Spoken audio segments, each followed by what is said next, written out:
Ένα πρωί σχεδόν πριν τα χαράματα κίνησα για να πάω στη δουλειά μου.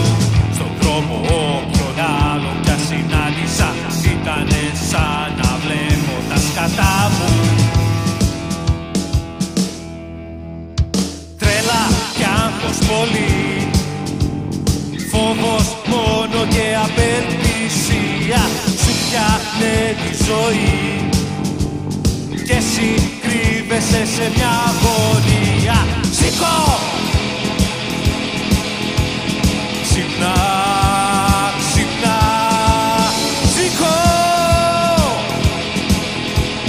Ξυπνά, ξυπνά, σήκω! Ξυπνά, ξυπνά, σήκω! Ξυπνά, ξυπνά, ξυπνά.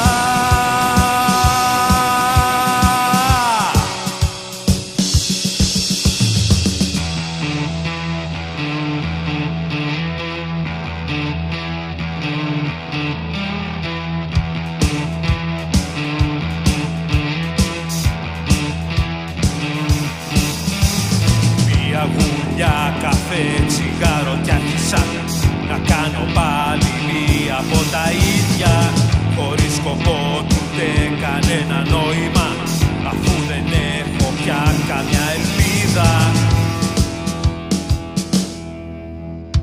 Πες μου τώρα γιατί, μέχρι που μπορεί για να μας φτάσει άλλο αυτό το βιολί, πόσο θέλει ακόμα για να σπάσει. Σήκω! Ξυπνά, ξυπνά, σήκω! Ξυπνά, ξυπνά, σήκω! Ξυπνά, ξυπνά, σήκω! Ξυπνά, ξυπνά, ξυπνά.